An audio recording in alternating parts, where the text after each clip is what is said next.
कौन से साल का है ये क्वेश्चन?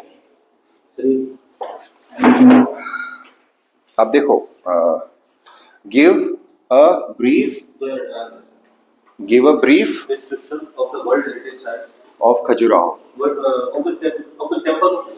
Temples of Khajuraho. देखिए, अब आपको मैंने सिखाया सांची के अंदर सेंटर थीम पकड़ना। अब आप सेंट्रल थीम, इसको ऐसे ही डाल दूंगा यार मैं ना, पूरा अनकट वर्जन में। बहुत टाइम लगता है वो एडिट करने में, उतना टाइम नहीं है अपने पास। Now what is the central theme my dear? Pin point करो, So temples of Khajuraho. Pin point करो। पिछली क्वेश्चन के अंदर आपको बोला था सांची फेमस फॉर, तो मैंने थीम का निकलवाई थी सांची। इसको बताओ, इसमें थीम क्या है? Khajuraho. नहीं है। Temples. हाँ, सबसे छोटा एलिमेंट कौन सा है? सर्कल खींचो, सर्कल बड़ा खींचोगे तो खजुराहो। खजुराहो के अंदर क्या है? Temples.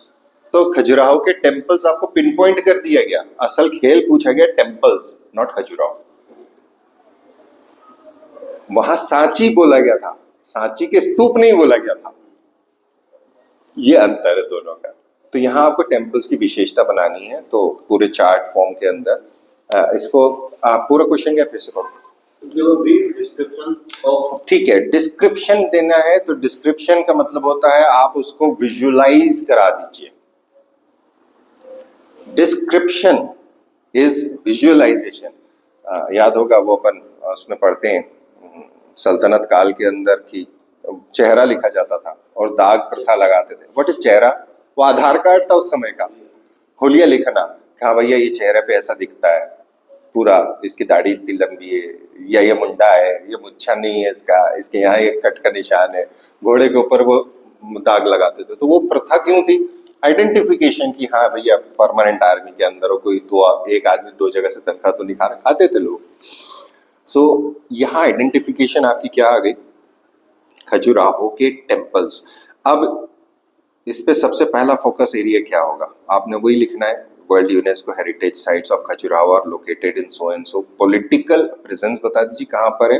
बिल्ट ड्यूरिंग दी, वैसा जैसे आपको पहले मैंने सिखाई है ना, छोटे छोटे में करके, वैसा आप डेफिनेशन लिख दीजिए और फिर ये लिखिए डिस्क्रिप्शन। तो डिस्क्रिप्शन को कितनी तरीके से लिख सकते हो? एक फेज बता रहा हूं पहला, फिर बदल के बताता हूं। अल्टीमेटली व्हाट, मैं चलो अलग अलग बताने से अच्छा मैं ये बता देता हूं कि what should be the input points. आप उसको कहां रख रहे हो, कैसे रख रहे हो, इट इज वो वहां वेरिएशन आ जाएगा। सबसे पहला होता है लोकेशन। लोकेशन मतलब एरिया एक्सटेंट। Extending का तीनों का अलग-अलग है. तीन कहाँ लिखे आपने? उन्होंने बोला खजुराहो के टेम्पल, उसके सब डिविजन्स बोलेंगे हम, जो east group, west group, north group, south group, है ना। सो इनको हमने बनाना है, वो हम बाद में बताएंगे। ये लोकेशन है, इतने स्क्वायर किलोमीटर में फैला हुआ है। पॉलिटिकल अभी का बता देना और वहां पर इसका लोकेशन आ गया। अगर आप इसमें चाहें तो ये भी लिख सकते, तो एक्सटेंट हो गया आपका। अब इस एक्सटेंट के अंदर ये भी चीज आना चाहिए कि these where built during the period of, तो यहाँ टाइम पीरियड आप डालेंगे। आपने एक एक्सटेंट करके डाल दी टेरिटोरियल एक्सपांस की, ज्योग्राफिकल रीजन की। दूसरी आप डालेंगे समय काल की। अब इस समय काल के अंदर 9th सेंचुरी से लेकर 12th सेंचुरी तक आते हो। सो ये जो 11th-12th सेंचुरीज है उसके अंदर आप ब्रैकेट में लिख सकते हो गजनी गौरी अटैक्स, डाल सकते हो, डाल सकते हो। नहीं, 8वीं में तो ये आए नहीं थे। 8वीं के अंदर तो गजनी है ही नहीं। गजनी का तो टाइम पीरियड 1997-98 के अंदर तो वो आता है पहली बार पावर में, और आता है। सो 1000 जो है ना वो बेंचमार्क है गजनी का। सो गजनी और इनके टाइम पीरियड के साथ कोलाइड हो रहा है। ये लोग तब एंटर नहीं करे हैं। असल जो आना चालू होंगे वो गौरी के बाद, दैट इज 1206, 1191, 92, उसके बाद में इन लोगों का एंट्रेंस यहाँ होता है। तो भी वो पूरी तरह से नहीं घुस पाते अंदर। सो ये वो टाइम पीरियड तब तक। अब ये time period was ruled by whom? Chandelas. तो चंदेला डायनास्टी का भी रूल को रिलेट कर देना। यहाँ पर जब आप लिखोगे चंदेला वंश द्वारा निर्मित, तो वंश के आगे ब्रैकेट में टाइम पीरियड डाल देना। तो तुम उसको कोरिलेट कर पाओगे कि क्या वास्तविकता में ये सुपर इम्पोज्ड है पूरी तरह से चंदेलों का है, या कहीं ऐसा तो नहीं है कि ये पहले से था, या कहीं ऐसा तो नहीं है चंदेलास के बाद में भी ये बनता रहा। ये पहला है सिग्निफिकेंस।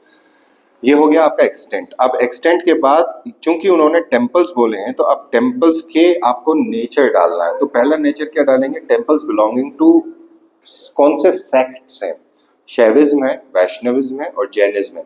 तो जब आप इसको मर्ज करने के लिए जब आप ग्रुप बनाए ना, उन्हीं ग्रुप के अंदर आप डाल दो कि एक पर्टिकुलर ग्रुप है जहाँ पे जैन टेम्पल्स ज्यादा है, वो जैन टेम्पल्स ज्यादा है, बाकी टेम्पल्स मिक्स्ड है, शैविज्म भी है और वैष्णविज्म भी है, दोनों चीजें। इसमें आपको एक 64 योगिनी भी मिलता है, तो वो शाक्त का है। तो अलग अलग जो टेम्पल्स बने हुए हैं वो आपको यहाँ लिखना है।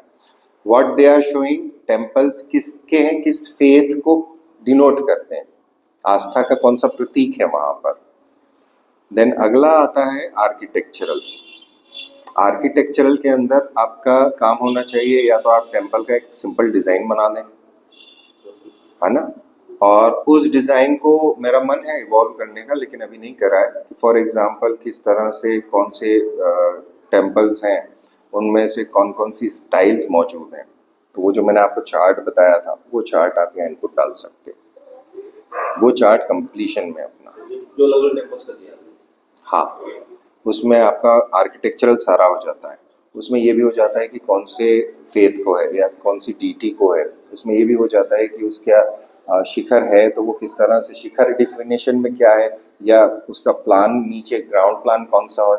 फिर आपको इसकी स्पेशल खासियतें अलग से डालना है। ये आपका 1.5 पेज का काम है इतना। इसके बाद आपका आना चाहिए द कॉमन कैरेक्टरिस्टिक्स या चीफ कैरेक्टरिस्टिक्स या चीफ फीचर्स। इसमें आप वो मूर्ति कला के बारे में डिस्क्रिप्शन डालेंगे। हाँ सर, उसके दो फीचर्स हैं, एक ये आर्किटेक्चर हो गया। अब मैं आया हूँ स्कल्पचर के ऊपर, है ना। तो अब आप उसके स्कल्पचर्स के ऊपर बोलेंगे। तो स्कल्पचर के अंदर चूंकि एक छोटा पैराग्राफ आना है, 3-4-5 पॉइंट का आना है, तो इसके अंदर आप चाहें तो किसी की भी बड़े व्यक्ति की आप कोई डेफिनेशन उठा के डाल सकते हैं कि उसने इसको ऐसा कहा है, उसने इसको ऐसा कहा है। और उसके बाद में फिर last paragraph should be your evaluative conclusion. क्योंकि हिस्ट्री का काम है, इट इज कंक्लूडेड।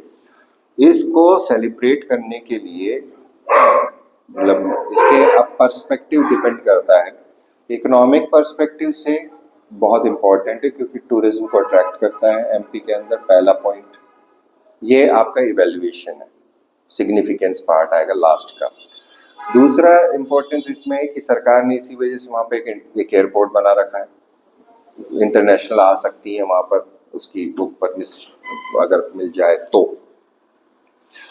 उसके बाद यहाँ पर खजुराहो उत्सव होता है जो बहुत सारे लोगों को इस इलाके में अट्रैक्ट करता है। इसकी वजह से इस एरिया के अंदर इकोनॉमिक एक्टिविटीज को ग्रोथ मिलती है। ये टेम्पल्स का वर्तमान में रेलेवेंस है। और इसके साथ अभी कोई नई पॉलिसी एकदम लेटेस्ट कुछ आई हो तो you can add them because they have pinpointed it directly to the Khajuraho temples. Features of sculptures बन जाएगा ना। तो उसमें ये होगा कि थीम क्या है, मीडियम क्या है, किस तरह के कॉन्सेप्ट डेटीज कौन होंगे। थीम नहीं, वो तो डेटीज तो अंदर होते हैं, स्कल्पचर बाहर वाले में। नहीं, वो चीजें तो डिपिक्शन है, मैं थीम पूछ रहा हूँ। थीम का मतलब होता है स्टोरी लाइन। जैसे सांची का खंबा है, खंबा नहीं है, तोरण है, जो पिलर्स हैं उसके ऊपर स्टोरीज कार्व्ड है, वो थीम है। तो थीम क्या है, आप थीम पर आओगे ना तो शब्द कम हो जाएंगे। आप थीम डाल दो कि थीम्स 1 2 3, ये थीम्स हैं जो आउटवर्ड में, तो थीम छोटा कर देता। नहीं तो आप सब लिखोगे कि ये जानवर है, ये मूर्तियां हैं, ये है, तो 200 शब्द हो गए, खत्म नहीं। थीमेटिक एनालिसिस करोगे तो आसान हो जाएगा।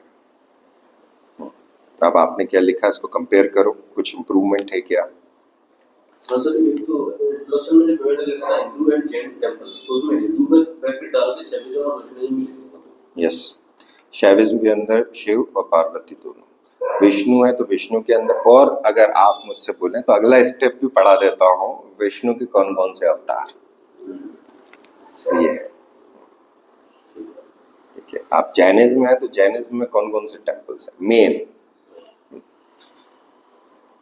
टेम्पल्स के नाम लिखे हैं, तो इसमें ब्रैकेट में सर डेट डालना है, यही अगर तुम चार्ट बना रहे हो तो मेरा जो चार्ट वो उसके लिए, वो मेरी अपनी खुद की मेंस के लिए बनाता हूँ, तो मैं वैसे ही करता हूँ। मेरा पर्सनल ओपिनियन ये है, 200 शब्दों के अंदर I would have gone for that. Club कर सकता हूँ मैं कि ईस्टर्न में ये है, वेस्टर्न में वो भी करा हुआ है मेरा, मैंने उनको टाइम पीरियड में भी जमा रखा है according to the time period, तो क्रोनोलॉजिकल ऑर्डर भी समझ में आता है, पॉलिटिकल आइडेंटिटी ऑफ पैट्रोनेज भी समझ में आती है, वो नजरिया है, उस तरीके से बना हुआ है। और सर फिर आर्किटेक्चर भी इमेज बनाई है, हाँ वो तो बहुत अच्छी है, उसको छोटे छोटे में बना सकते हो। और सर फिर फीचर्स लिखे आर्किटेक्चर, आर्किटेक्चर में आप जब भी डायग्राम बनाओ, एक एग्जांपल के तौर पे तो आप पूरे पेज पे ऐसे बना सकते हो, आपके पास ऐसा पेज है, एक तरफ साइड में आप मंदिर का एक बेसिक लेआउट लो, उसके फीचर कैरेक्टरिस्टिक साइड में डाल दो। हाँ हाँ, और क्योंकि आप मंदिर को शोकेस करने में ज्यादा स्पेस नहीं लेना, हमारे पास स्पेस नहीं है। और जब तक कि वो स्पेसिफिकली ना पूछे, जब हाँ, और फिर फीचर्स आर्किटेक्चर के पंचायत स्टाइल में और सब स्टाइल ऑफ नगर स्टाइल है, नॉट सबसेटली डेवलपिंग, और हायर प्लेटफॉर्म है, और early temples made up of granite, example में जोसेफ यूनिट टेंपल, उसके बाद later temples are made up of sandstone, example को इसको सीधे लिख देते आप। इसके लिए क्या होगा,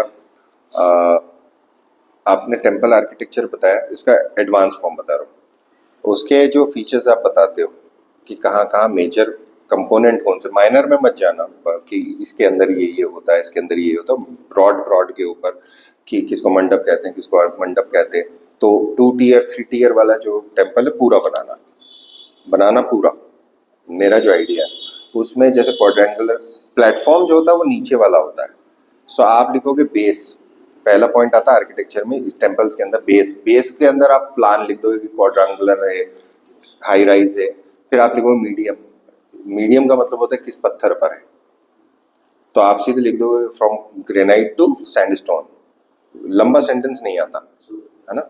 उसके बाद में फिर आप लिख दोगे कि क्या बोलते हैं उसको, उसका इंग्लिश में वर्ड क्या है, गर्भगृह का, हाँ वो ब्रैकेट में गर्भगृह ही लिखना, हाँ उसको समझा कर, और गर्भगृह साथ में आप लिखोगे विद एडिशन ऑफ अर्थ मंडप सरकम एम्बुलेटरी पाथ, परिदक्षिणा पथ जो आसपास होता है, वो जिसके अंदर है, आपने सिर्फ ये लिख देना है। ये बेसिक है कि क्या टेम्पल के वो है फीचर्स वगैरह। फिर आप शिखर के ऊपर आओगे तो शिखर के प्रकार होते हैं, तो शिखर लिख के कर दिया, ये इतने सिम बन गया 4 लाइन। अब इसको थोड़ा सा ओपन कर दो, 8 लाइन कर दो, जहां नीचे ग्रेनाइट लिखा है वहां लिख दे 64 योगिनी, या वहीं पे अगर फंसा सकते हो तो वहीं फंसा दो, ठीक है। जहां लिखा है आपने निरंधरा टाइप, तो निरंधार के आसपास ब्रैकेट लगा के उस टेम्पल का नाम लिख दो। जहां पे लिखा पीड़ा टाइप ऑफ शिखर, पीड़ा टाइप ऑफ शिखर के आगे ब्रैकेट करके वो लिख दो, तो ये आपकी लाइनें थोड़ी सी एक्सपांड हो जाएंगी। यानी पहले तो मैंने सिंगल पॉइंट में खुलवा दिया, तो that can be used in 7 marker, 10 marker के अंदर इसको एक्सपांड कर दिया, तो ये फीचर्स ऑफ टेम्पल सारे एक साथ क्लब हो जाते हैं। और अगर आप जैसे लिख रहे हो वहां टेम्पल डाला आपने, और एडवांस बता दूं, फॉर एग्जाम्पल अगर आपने बोला लालगुआ महादेव या बोला लक्ष्मण टेम्पल, तो लक्ष्मण तो राजा लक्ष्मण का नाम है, जिस राजा ने बनवाया उसके नाम पर है, उसके डेटी कौन सा है, तो लक्ष्मण विष्णु का कौन सा अवतार, सिर्फ विष्णु नहीं लिखना, विष्णु डैश अवतार। ये थोड़ा सा और एडवांस्ड फॉर्म है, यानी कंप्रेस्ड फॉर्म है, ये प्रैक्टिस पर बन जाता है, और ये आराम से यहां आप पहुंच जाइए तो you can beat most of your competition. अगला क्वेश्चन।